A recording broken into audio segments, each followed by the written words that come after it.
From the Newstalk ZB newsroom, this is Newsfix.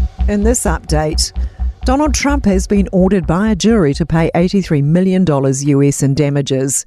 Jean Carroll accused the former president of destroying her reputation as a trustworthy journalist by denying he raped her nearly 3 decades ago. Trump claimed he had never heard of her and said she made up her story to boost sales of her memoir. Israel says its commitment to international law is unwavering. The International Court of Justice has ordered Israel must take all measures to prevent acts of genocide in Gaza, but stopped short of ordering a ceasefire. The case was brought by South Africa earlier this month, seeking emergency measures to stop the fighting. Prime Minister Benjamin Netanyahu says Israel has an inherent right to defend itself. Our war is against Hamas terrorists, not against Palestinian civilians. We will continue to facilitate humanitarian assistance and to do our utmost to keep civilians out of harm's way, even as Hamas uses civilians as human shields. Local iwi have gathered at a boat ramp in the far north as they try and stop a local fishing event.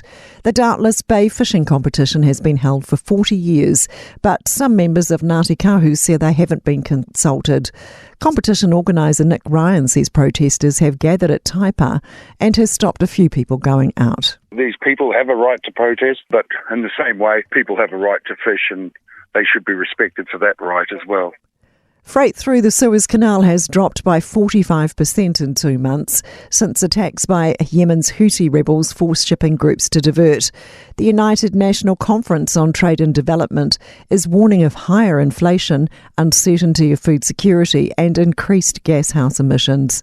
Companies have diverted ships from the Red Sea since the Iran-aligned movement began its attacks.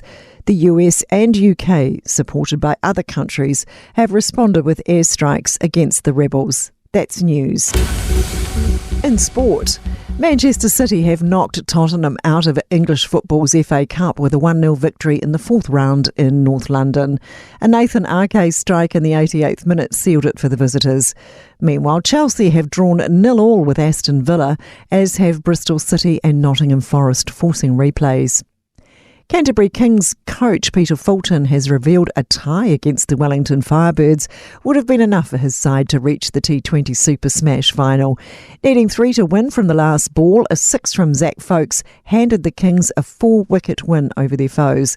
But Fulton says 2 runs would have seen them home anyway. I think 2 for a tie was actually going to be enough because apparently there wasn't enough time for a super over. So because we finished top, we were going to qualify. So 2 off the last ball, you sort of can maybe second guess yourself and think, what should I do? Should I try and knock it in a gap and run 2? But yeah, luckily you got a ball in the slot and did the rest. That's sport. I'm Sandy Hodge. For more news, listen to Newstalk ZB live on iHeartRadio.